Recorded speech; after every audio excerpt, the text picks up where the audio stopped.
तो चलिए गाइस, अब हम लोग चुनाव कार्य में प्रतिनियुक्त सारे पदाधिकारी के कार्य और उनके दायित्व को वन बाय वन करके समझते हैं। शुरुआत करते हैं पीठासीन पदाधिकारी से। पीठासीन पदाधिकारी, जिनको पीओ साहब भी कहते हैं, उनको चुनाव कार्य में केंद्र बिंदु माना जाता है। उनके ऊपर बहुत बड़ा दायित्व होता है। चुनाव को निष्पक्ष एवं शांतिपूर्ण ढंग से संपन्न कराने का सबसे बड़ा दायित्व पीठासीन पदाधिकारी पे होता है। तो आइए देखते हैं इनके क्या क्या कार्य हैं और दायित्व हैं। पहला, पीठासीन पदाधिकारी पेट्रोलिंग मजिस्ट्रेट, पीएम मतलब पेट्रोलिंग मजिस्ट्रेट, गश्ती दंडाधिकारी से प्राप्त ईवीएम एवं संबंधित कागजात जांचोपरांत प्राप्त करेंगे। पीठासीन पदाधिकारी का सबसे पहला काम होता है कि ईवीएम जो है, पेट्रोलिंग मजिस्ट्रेट से ईवीएम और जो स्पेशल जो इम्पोर्टेंट डॉक्यूमेंट्स है जिसमें पेपर सील्स रहते हैं, एड्रेस टैग रहते हैं, इन सबको वो पेट्रोलिंग मजिस्ट्रेट से रिसीव करेंगे, जांच करेंगे कि हाँ इसी बूथ का ये सारा मटेरियल्स है, और उसके बाद रिसीव करके रख लेंगे। नाउ सेकेंड है, मतदान प्रारंभ होने से पूर्व, वोटिंग स्टार्ट होने से पहले जिला परिषद सदस्य, पंचायत समिति सदस्य, ग्राम पंचायत मुखिया, ग्राम पंचायत सदस्य के पद को छोड़कर प्रत्येक श्रेणी के 50 मतपत्रों एवं उसके प्रतिपर्णों मतलब काउंटर फाइल के पीठ पर दाहिने और कोने पर प्रभेदक चिन्ह लगाकर तैयार रखें और उसके बाद आवश्यकता अनुसार मतपत्रों के पीठ पर अपना पूर्ण हस्ताक्षर करते जाएं।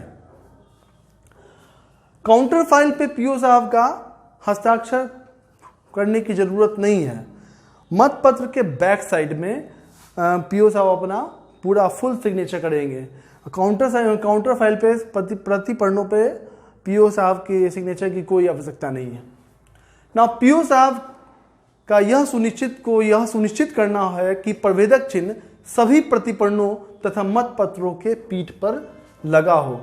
यहाँ पे ध्यान देने वाली बात है कि जितना भी हम बैलेट इशू करेंगे, मतलब मतपत्र इशू कर रहे हैं, उसके प्रत्येक मतपत्र पे बैक साइड में प्लस उसके प्रतिपर्ण के बैक साइड में दोनों पे प्रभेदक चिन्ह लगा होना चाहिए।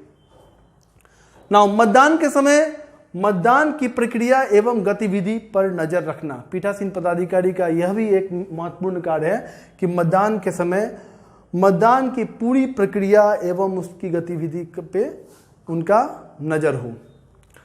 मतदान समाप्ति पर सभी कागजात एवं ईवीएम तथा बैलेट बॉक्स को बजगृह तक सुनिश्चित जमा करवाना भी पीओ साहब की जिम्मेवारी है। हालांकि इस चुनाव में ये जिम्मेवारी शेयर किया गया है P1, P2, P3 तीनों के। पीओ अकेले नहीं रहेंगे, पीओ P1, P2, P3 ये सब साथ में रहेंगे बजगृह में मटेरियल जमा करने के समय। ठीक है, तो इसके आगे हम लोग देखेंगे मतदान पदाधिकारी प्रथम यानी P1 के क्या कार्य और दायित्व हैं। जल्दी से इसका स्क्रीनशॉट ले लीजिए। तो चलिए गाइस, अब हम लोग आगे प्रथम मतदान पदाधिकारी के कार्य एवं दायित्व को देखते हैं। प्रथम मतदान पदाधिकारी को शॉर्ट में P1 साहब भी कहते हैं। मतदाता जो है सबसे पहले बूथ पे आने के बाद P1 साहब से ही मिलता है। P1 साहब के पास जाएगा। P1 साहब जो है यानी प्रथम मतदान पदाधिकारी निर्वाचक नामावली की चिन्हित प्रति के प्रभारी होंगे, कस्टोडियन होंगे तथा उपलब्ध कराए गए कागजातों के आधार पर निर्वाचकों की पहचान के लिए उत्तरदायी होंगे। नेक्स्ट, फोटोयुक्त मतदाता की चिन्हित प्रति में सभी मतदाता के मामले में एकल क्रॉस चिन्ह अंकित किया जाएगा तथा महिला मतदाता के मामले में मतदाता क्रमांक को गोल घेर कर दिया जाएगा। महिला मतदाता के मामले में सीरियल नंबर को गोल घेर देना है। नेक्स्ट, इसके अतिरिक्त P1 साहब यानी प्रथम मतदान पदाधिकारी पंच एवं सरपंच के नियमित मतपत्रों का प्रभारी होगा। वह उन मतपत्रों के प्रतिपर्णों पर मतदाता का हस्ताक्षर अंगूठे का निशान लेंगे एवं उन पर मतदाता से संबंधित मतदान सूची का क्रमांक अंकित करेंगे। वह प्रतिपर्णों मतलब काउंटर फाइल पर मतदाता की पहचान का आधार भी अंकित करेंगे। तत्पश्चात उक्त 2 मत पत्रों को P2 को मतलब कि द्वितीय मतदान पदाधिकारी को हस्तगत कराएंगे। तो ये था हमारा प्रथम मतदान पदाधिकारी के कार्य एवं दायित्व। गाइस सबसे पहले इसका स्क्रीनशॉट ले लीजिए, उसके बाद फिर हम लोग देखेंगे द्वितीय मतदान पदाधिकारी के कार्य एवं दायित्व को। ले लीजिए स्क्रीनशॉट। तो चलिए गाइस अब हम द्वितीय मतदान पदाधिकारी यानी कि P2 साहब के कार्य एवं दायित्वों को समझते हैं। द्वितीय मतदान पदाधिकारी किसके प्रभारी होंगे? अमिट सियाही के प्रभारी होंगे।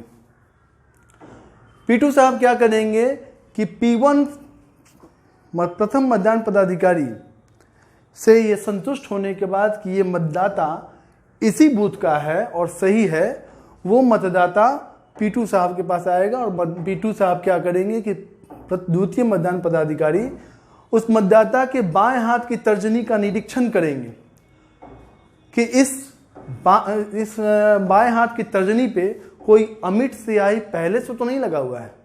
अमिट स्याही का पहले से लगा होने का चिन्ह है का मतलब है कि उसने पहले वोट अपना गिरा चुका है, अपना गिरा लिया है।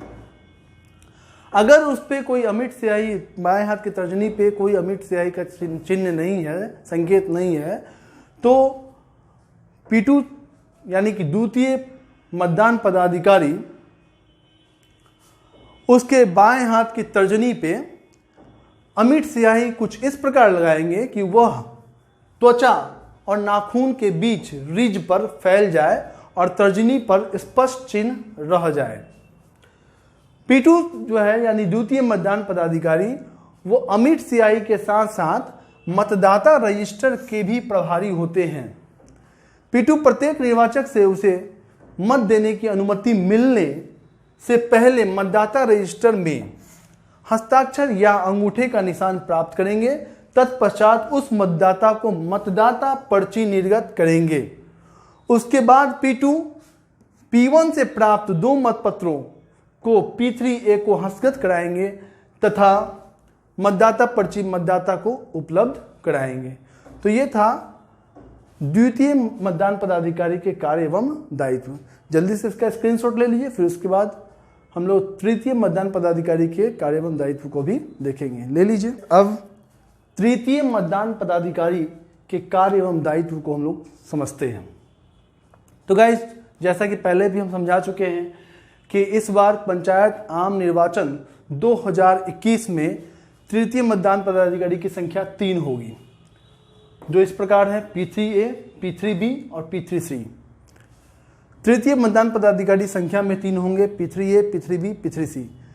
तीनों के कुछ अलग अलग कार्य एवं दायित्व हैं। तो चलिए 1 by 1 हम लोग सभी के दायित्वों को देखते हैं। P3A मतलब तृतीय मतदान पदाधिकारी A के क्या दायित्व हैं। P3A प्लास्टिक वोटिंग स्टिक का प्रभारी होगा, यानी तृतीय मतदान पदाधिकारी A प्लास्टिक वोटिंग स्टिक के प्रभारी होंगे। ओके। P3A जो है वो पंच एवं सरपंच पदों से संबंधित प्राप्त मत पत्रों को मोड़ने एवं मत देने की प्रक्रिया में से मतदाताओं को अवगत कराएंगे कि कैसे मत पत्र को मोड़ना है और हमको कहाँ पे हमको अपना मत कैसे देना है। मतदाता वोटिंग स्टिक लेकर मतदान कक्ष में जाएंगे और अपना मत देने के बाद मत पत्र को मोड़कर मतदान कक्ष के बाहर रखी सील मत पेटी में उक्त पदों का 2 मत पत्र डालेंगे।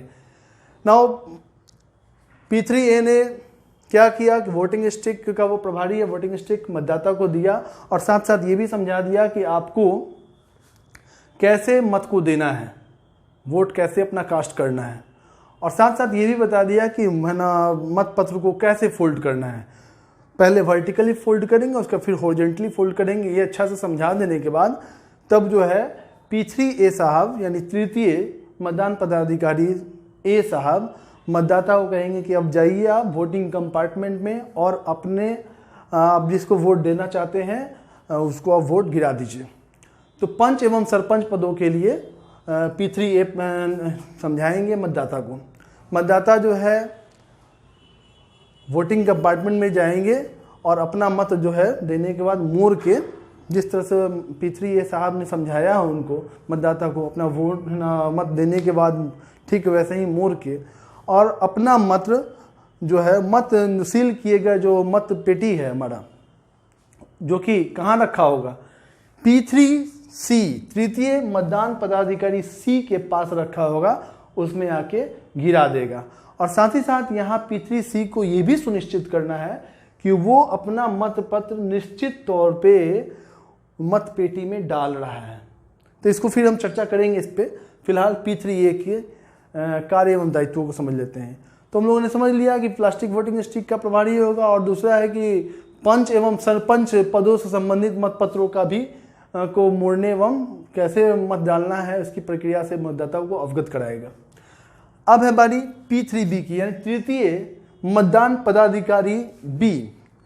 ये जो है मुखिया और ग्राम पंचायत के सदस्य के CU के प्रभारी होंगे, यानी कि कंट्रोल यूनिट के प्रभारी होंगे किसके, मुखिया और ग्राम पंचायत सदस्य के पद के लिए कंट्रोल यूनिट के प्रभारी होंगे।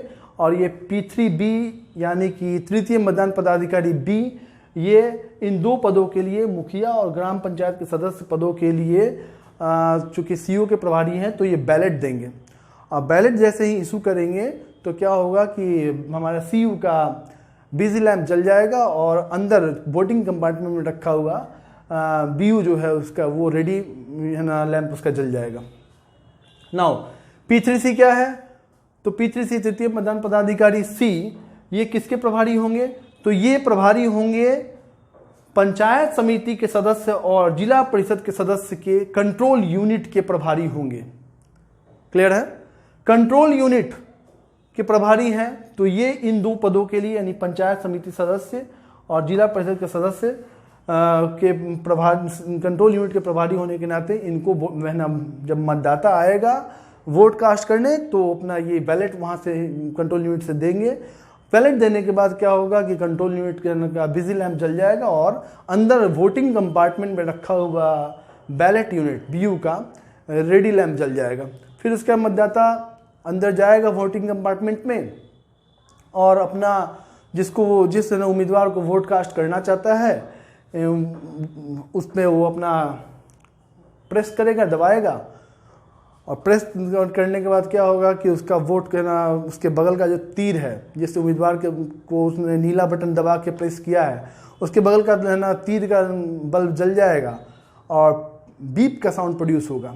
और साथ ही साथ जो बाहर में जो CU है हमारा उस पर जो बिजी लैंप था वो ऑफ हो जाएगा।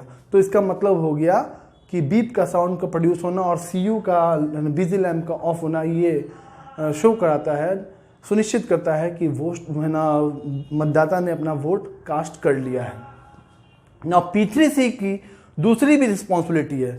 P3C जो है P2 साहब यानी द्वितीय मतदान पदाधिकारी जो मतदान पर्ची निर्गत किए हैं उनके सुरक्षित संधारण करेंगे, यानी मतदाता पर्ची का प्रभारी भी P3C होंगे, एक अतिरिक्त प्रभार है। और तीसरा एक छोटा सा और प्रभारी P3C को मिला हुआ है कि ये यह भी सुनिश्चित करेंगे कि पंच और सरपंच पद का जो बैलेट से चुनाव होना है वो बैलेट वोट डालने के बाद मतदाता ढंग से मोड़ने के बाद मतदाता बैलेट बॉक्स जो कि बाहर P3C के पास रखा हुआ है उसमें निश्चित तौर पे डाले। यह भी सुनिश्चित करना P3C का ही काम है। तो ये हमारा अलग अलग मतदान पदाधिकारी के कार्य एवं दायित्वों को हम लोगों ने देखा है। गाइस उम्मीद करते हैं कि आपको ये मेरा वीडियो पसंद आया होगा। यदि हमारा वीडियो पसंद आया तो प्लीज़ उसे लाइक करेंगे, शेयर करेंगे और चैनल को सब्सक्राइब करेंगे। फिर इसके बाद हम लोग को देखना है पोस्ट पोल ड्यूटी। तो सबसे पहले आप इसका स्क्रीनशॉट ले लीजिए, उसका फिर देखते हैं आगे पोस्ट पोल ड्यूटी।